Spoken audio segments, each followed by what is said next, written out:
like agog since I just wrote about this topic, and as we discussed, I think, endlessly a couple weeks ago, Vote My Mail doesn't have a partisan history. That just seems totally irrelevant. The smearing of it, which seems to be really catching on with Trump's base, this whole notion that you seed distrust in advance of the election by attacking a method that in the past has actually been quite good for Republicans. So all of that is happening. We're talking about this. We're repeating the lies even as we try to debunk them. And we also take our eye off the ball of coronavirus and the kind of grim, drudgery of coping with it, which Trump has zero interest in and has sort of abdicated leadership in. And we turn this very fraught question of social media monitoring of speech into this partisan issue, which it really, really shouldn't be.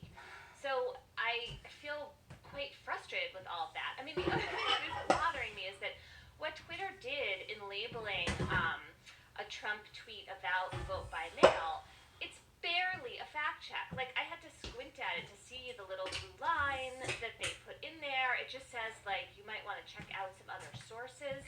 It's not at all clear that it's really going to convey to people that this is a lie. And so for taking this quite small, even mincing step, Twitter is now in this crossfire, and we have talk of like some executive order to police partisan bias against conservatives by the social media platforms, which is really not true. It's not what they're doing. And then the last thing I'll say is then Mark Zuckerberg from Facebook shows up to say he would never do what Twitter and Jack Dorsey of Twitter just did. So you're also just like allowing... Mark Zuckerberg's showing up to say, I would never try to get anything that's true out on my platform. I would never try to stop people from being misled on my platform. You guys are safe to be completely misled and guided towards falsity on my platform. Well, even though Facebook has supposed to be doing some fact checking and also has rules against false speech about the election and the census, anyway, I just, this is so frustrating. John, you are the longest time Twitter user I know. I think you were in fact the first user on Twitter. You're Twitter number one. If you tweeted the things that the president tweeted, particularly about this young woman who died, you would be banned. There's no doubt. You would get banned. Even you, even John Dickerson would be banned. These Scarborough tweets are so crazy and wicked and evil, and even reliable conservative media are disgusted by it. And yet, he will not be banned for it. Should he be? Well, not even banned. They haven't even deleted the post. I mean, let's just start with, like, some small steps toward dealing with bullying and harassment, which Twitter has a rule about. And which we should remember, as you mentioned earlier, David, the widower of this young woman asked specifically Twitter to take this down because of the emotional pain he said it caused him. It feels like we have three things here. One is the president and his role. The second is the vote by mail, which is a live question that needs to be discussed in the public square. And then the third is whether and how you police the speech and whether it's effective. Just on the first point, it really does bear stressing that we're in the middle of a major national crisis where the president has basically stepped back from the traditional role, but really stepped back from the role he said he would play and that he boasted about playing when he was a candidate. But also, if there is one thing a president has done, it is to take the pain and anguish of a country and give it meaning in order to lessen it. What the president has done here is taken the specific pain and anguish of this husband and used it to his audience of 80 million people for his own personal use at a time when everything about his job and his role suggests he should be doing the exact opposite. It's extra vile. On the second point, what's interesting to me about whether you can have a public policy conversation in the public square, there are studies that show that fact-checking online can backfire in that if something isn't fact-checked, people then assume it's more true than they would if there was not a fact-checking regime. And so if the president says something and it doesn't get a Twitter, whatever the new method, blue line thing, but we know it's absurd or crazy or just all kinds of other ways that something can be wrong but not technically wrong, does that have an effect? And then the other thing is going to Mark Zuckerberg. We should mention mention that the Wall Street Journal had a very powerful story this week about how basically there was an internal effort at Facebook to look at what we all know, which is that the method of getting people to pay attention to Facebook feeds on and requires division to create distraction, to create engagement, and that has a corrosive political effect, a corrosive effect that the Russians took advantage of. And that basically Facebook looked at it and then basically didn't do much in terms of their own internal processes. So that's a failure on their part. But there's also, I think there is an argument you can make for the chance that the natural human fact-checking that you go on, which is to say you should doubt everything you read, atrophies if you rely, this is not so much in this specific case, but it would be, but there is this way in which it can atrophy if you let other people do the fact-checking for you. Well, there's another sort of issue here, which is that we have these social media platforms that are profit-driven, and they have correctly figured out that the way you engage people the longest is to feed them content that appeals to their emotions. And so that's underlying this finding in the Wall Street Journal report about Facebook, about why they're helping to support polarization, why they're feeding polarization and division, right? And they have this profit-driven, revenue-seeking motive that feeds their search engines, what groups they recommend that you join, etc., while they're also not treated as an editorial entity from the point of view of the law. You know, in any kind of media organization, Trump's claims appear with fact-checking right next to them, right? Like, the media isn't great at this, but it's gotten better. We see chyrons on TV, we see false, it's right there. Twitter and Facebook say, we're not publishers, we don't have to do that. And they don't, legally speaking. So we have this social media, these incredibly powerful engines of speech, and they're just not governed by the usual rules for speech. And then we have this kind of pretend idea from the right that they're anti-conservative, which makes them incredibly nervous about doing even the monitoring that their own rules call for. Right. I want to go into that anti-conservative question, Emily, because it is such a clever and misleading ploy by some on the right. I think what you have is you have a bunch of companies that are run by lefties. Like, if you went to Silicon Valley, the overwhelming majority of people who work at places like Facebook and Google and Twitter are Democrats and are liberal Democrats. Like, overwhelmingly. I think even probably Mark Zuckerberg would describe himself that way. Jack Dorsey would describe himself that way, I imagine. They certainly hold progressive views around social issues, and they are concerned about inequality, not so much that they're willing to give all the money up, but they're concerned about inequality. And it is absolutely the case that the people who work at these places are very, very left. And yet they have built machines that serve much more effectively people on the right. And I am very, or maybe it's that the people on the right have weaponized them much more effectively. And I'm interested, Emily, because I know you've thought about this a lot, about how that happened. What is it that is in the way the right is using these platforms that makes them so much more effective at ginning up the emotion and division? Is it just that the issues that that people on the right currently, like the kind of nationalist, anti-immigration right that has become the dominant force in conservative politics under Trump, is built on a division, whereas the left is not built on division. The left is built on much less potent emotional calls. Or is it something else? Is it is it their deception? Is it like that conservatives are more willing to lie?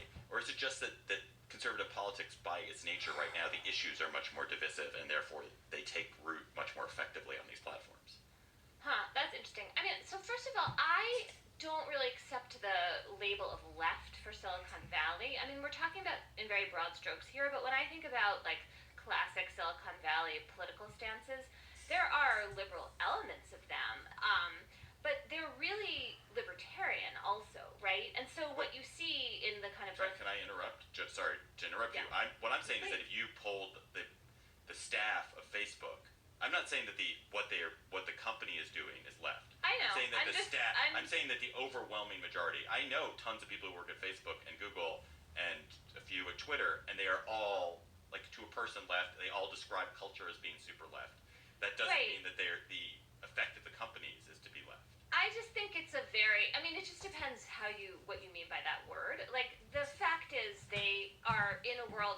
there is a ton of hypocrisy, right? And like we all live in worlds of hypocrisy, but the inequality in the Valley, in the Bay Area in general, is just staggering.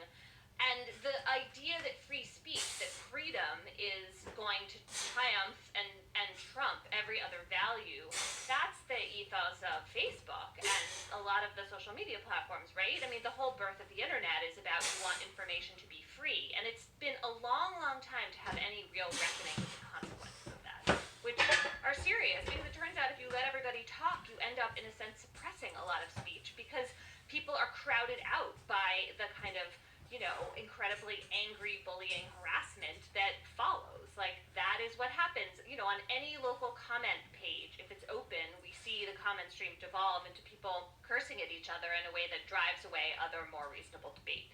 It's just more complicated than the usual left label. But to your point about why the right uses social media in the way it does, I mean, I think it's complicated. Some of it is that some of the issues that drive the right are divisive, and they're about sowing hatred of other groups. Like when you think about the anti-immigrant, xenophobic stances that some conservative groups embrace, and that's how they get followers, is being more and more polarizing in that direction. I also think conservatives have just done a really good job, like putting resources and into internet presences and finding each other there and using it as a political organizing tool. Like, they have been drawn into it, and maybe to some degree it's because they feel shut out by some mainstream media outlets, right? Like, there's no question that there's a lot of debate in the right on social media that you would not see in the pages of, the New York Times or the Washington Post, right? Like, it would just feel too extreme. And too full of hate, I think. So you do see some of that happening as well. Yeah, I mean, as Brian Rosenwald has written in Talk Radio's America, the tradition of conservatives looking for an outlet around traditional media goes back to the 60s, because they always felt like they weren't hearing their voice. So conservatives felt, the mainstream media didn't represent them. So they've always had to try to find a way around to communicate their values and beliefs through their own way. Talk radio was the first way of doing that, and the internet is just a version of that. I'm not sure, obviously, if you view this from the right, because the right now is a bunch of different stuff, because there are conservatives, and then there are conservatives who support Donald Trump. Because Donald Trump is not a conservative in lots of important ways. The popular will, as the president expresses it, and as he was applauded for expressing it by his supporters in the elite media on the conservative side, the idea of the roaring crowds at the rallies was something that conservatives in the 50s would have been shocked at. They were arguing vehemently against the idea that the sort of mob should have the influence over public policy and the direction of the country. The other thing is that the adhesion within the Trump online community seems much more sticky than on the left, where you can have somebody equally, two different people who are delighting in bashing the president and in bashing Republicans, who then can be violently opposed on whether it's Joe Biden versus Bernie Sanders or Elizabeth Warren or whatever. That there's more atomization within the left. So that might be a way to think of distinguishing it. The idea of information wanting to be free, okay, fine. But then when your entire platform is designed to take certain information and gig people so that they keep being addicted to it, information isn't being free at all. You're acting as the kind of most pernicious editor imaginable, and not letting people think. You're hijacking their reason by appealing to their most automatic emotions, and you go study which emotions overwhelm their reason, and it seems to me you're working directly against the idea of a place where information is free and everybody gets to figure it out on their own. And the final thing, informed by Jill Lepore's book, These Truths, is that when Gallup first came on the scene and political wire pullers were engaged in trying to control politics, there were a wonderful group of political scientists who said, wait, stop. This idea that everybody's opinion matters and should be heard is antithetical to the original design of democracy, and secondly, it's not a replica of the New England Town Hall. In the New England Town Hall, everybody got together and debated and discussed, and there was interaction, and there was you had to look somebody in the eye. What happens online now is not that at all. And so when it's used to pretend that it's that original kind of debate, and oh, by the way, the public debate that went on in the original conception was not something leaders were supposed to then just follow. They were supposed to be informed by it. But the whole job was to go against the public will when it was telling you something that you, in your heart, disagreed with. So we've gotten completely on the wrong end of understanding that, too. That's such a good point, John, and it reminds me that John Stuart Mill is often invoked as a kind of absolutist on free speech, but in fact, if you read the rest of the passage in which he's talking about that, he expresses real concern about this kind of completely unfettered notion of everyone basically screaming at each other, and also he was talking very much about the sort of gentlemanly debate of his particular social class and time in England. Like,